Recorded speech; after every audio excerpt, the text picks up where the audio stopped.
Joining me now from Knoxville, Tennessee is Sara Hsu. She's an assistant professor of economics at the State University of New York at New Paltz. So, Sara, President Xi wrote an op-ed ahead of his arrival there in the UAE, and he is quoted by saying the development philosophies and policy objectives of our countries are similar. So what does each side have to gain or get to gain in this relationship? Right. So, as was mentioned, China has to gain by creating more partnerships in terms of One Belt, One Road. And UAE and China have already partnered on infrastructure, railways, oil, energy, and sustainable sectors. So there's a lot of business that they can do together and a lot of ongoing partnerships. We know that their economic partnerships have increased in recent years, and their annual trade volume has exceeded $50 billion recently. They're China's largest trading partner in the Middle East. And so there's a lot that they could potentially discuss.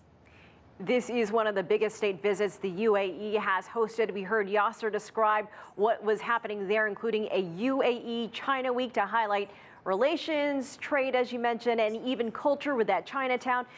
Do you think this builds on last week's China-Arab Forum that was hosted in Beijing? Certainly. There's a lot that China is trying to do to connect with the Middle East in order to build up the economies of each region, as well as to ensure security, political and other types of security among the two regions. And so the UAE China Week is there to sort of create a lighter touch to what will otherwise be relatively serious negotiations, business negotiations. And it's also to celebrate the similarities that the UAE and China have in terms of cultures, as well as to focus on the way that languages can unite the two cultures. And I want to jump ahead a little bit past the UAE. What are you looking for in President Xi's trip to the African continent and the significance of this high-level visit to several countries there in Africa? So again, it harkens back to the One Belt, One Road flagship project under President Xi Jinping. And it's widely expected that these countries will discuss with President Xi about trade as well as investment, and also to show President Xi's commitment to aiding the development overall of the African continent. And it's also expected that President Xi and others will criticize protectionism without explicitly calling out the United States for the trade war.